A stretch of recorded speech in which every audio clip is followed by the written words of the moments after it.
तो ये video based है unknown facts about Radha Raman ji. Radha Raman ji के चरण तो आपने देखे होंगे, जिन के हम जानना चाहेंगे। I am so excited to know more about Radha Raman ji. Radhe Shyam everyone, आप सभी का स्वागत है नए वीडियो में। तो ये वीडियो बहुत ही ज़्यादा यूनिक होने वाली है, बहुत ही ज़्यादा स्पेशल है फॉर मी। आई होप कि आप सबके लिए भी हो, क्योंकि ये मेरा पहला वीडियो है जो राधा रमन जी से रिलेटेड है। एंड आई होप कि कोई गलती ना हो, सब अच्छे से हो जाए।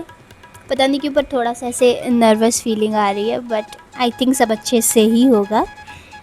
तो सबसे मेन चीज़ आपको बता दें कि I got inspiration from some videos. तो वीडियोस कौन सी है वो आपको लास्ट में पता चल जाएगा, ताकि आप चाहो तो उन्हें देख भी सकते हो।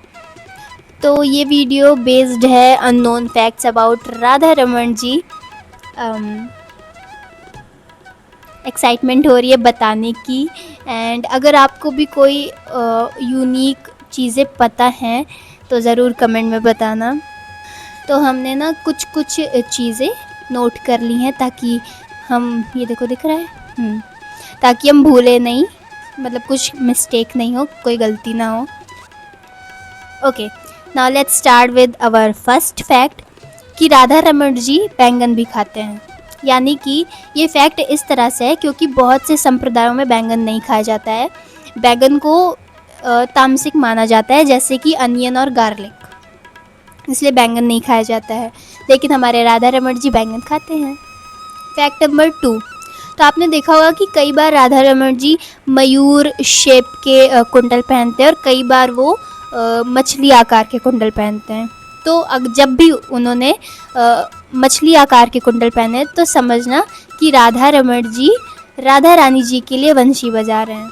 और जब भी उन्होंने मयूर आकार के कुंडल पहने तो समझना कि श्री जी राधा रमन जी के लिए वंशी बजा रही हैं। बड़े ही सुंदर भाव हैं। मतलब आप इससे पता लगा सकते हो कि जिस दिन भी जो भी कुंडल राधा रमन जी ने धारण किया है, तो उस दिन कौन किसके लिए वंशी बजा रहा है। हमारा नेक्स्ट फैक्ट है ये कि आपको पता होगा कि मुग़लों ने भारत पे अटैक किया था। तो जब मुग़लों ने वृंदावन पर भी अटैक किया तो वहाँ से कुछ ठाकुर जयपुर चले गए थे, ताकि उन्हें कोई नुकसान ना पहुँचे। और ऐसे ही हमारे राधा रमन जी को सुरक्षा देने के लिए उन्हें कुएं में छुपाया गया था, ताकि उन्हें कोई भी नुकसान ना पहुँचे। हमारा अगला फैक्ट है कि आपने देखा होगा जो राधा रमन जी मुकुट धारण करते हैं, कई बार वो लेफ़्ट साइड में होता है, कई बार वो राइट साइड में होता है। तो इसके पीछे भी एक भाव है। तो राधा रमन जी जब मुकुट धारण करे हों और अगर उनका मुकुट राधा रमन जी के लेफ़्ट साइड में हो, तो समझना कि उस दिन श्री जी उनसे गुस्सा नहीं है। मतलब श्री जी ने राधा रमन जी से मान नहीं किया हुआ है। और जिस दिन भी राधा रमन जी का मुकुट राइट साइड में हो, राधा रमन जी के राइट साइड में, तो समझना कि उस दिन श्री जी ने राधा रमन जी से मान किया हुआ है, वो राधा रमन जी से गुस्सा है। तो ऐसे आप जान सकते हो कि श्री जी राधा रमन जी से गुस्सा हैं या नहीं है। हमारा अगला फैक्ट है कि राधा रमन जी के चरण तो आपने देखे होंगे,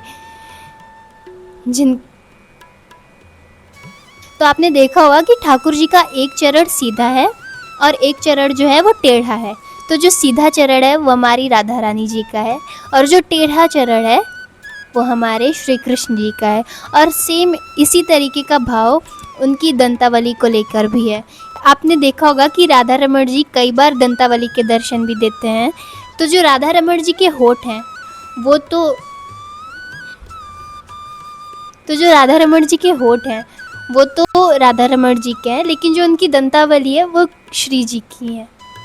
तो जब भी श्री जी राधा रमन जी के साथ विराजती हैं तो राधा रमन जी बहुत स्माइल करते हैं और हमें दंतावली के दर्शन भी देते हैं।